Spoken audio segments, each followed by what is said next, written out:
Assalamu alaikum, brothers and sisters. I hope everyone is doing well, inshallah. Just a quick video on public intellectuals.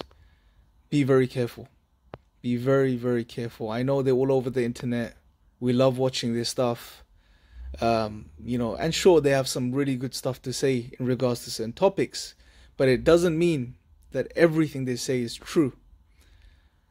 Honestly, a lot of what they say, some of these individuals, it's just, I don't know, it's crazy, right?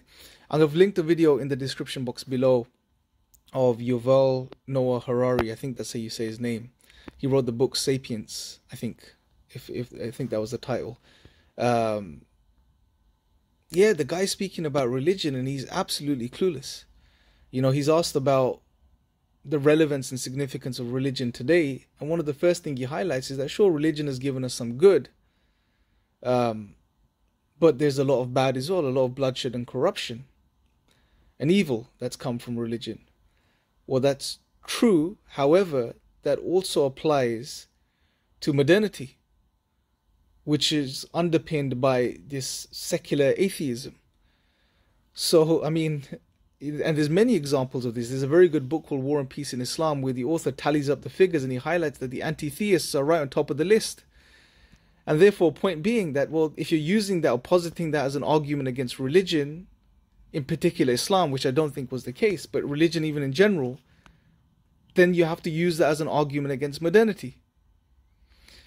The second thing he highlights is he speaks about morality and he suggests that we don't need religion for morality anymore. And then he goes to give his own type of definition in regards to what morality is or what it's used for, a type of utilitarian definition. And he says, well, look, morality, we use morality or have morality to remove suffering.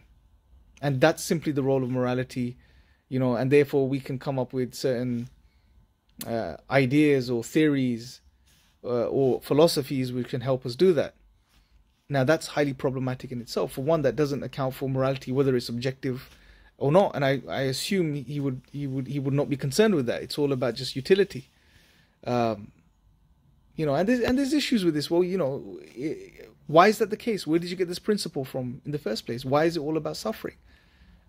Secondly, well, sometimes what's moral doesn't always equate to what would prevent or remove suffering in every single case. And there's a lot that could be said in regards to this. Thirdly, which was the most interesting point, and I want to emphasize this point, a lot of these guys are speaking about spirituality, right? Because everyone wants spirituality these days. But one of the things that they're doing in a very clever way is they're redefining spirituality. If you want you to watch the video in the description box below, look at the way this guy defines spirituality. For him, spirituality is about asking questions and going on this journey of looking for the answers. Sure, that may be an aspect of spirituality, but what they're doing is they're trying to transport spirituality into this materialistic framework. They're trying to naturalize, if you like, spirituality. Whereas if you look at any dictionary definition, and just ask someone intuitively, what is spirituality? What is it all about? The dictionaries also highlight this too. It's concerned with the soul, the inner self, the aspect of humanity which is not materialistic, which is beyond matter.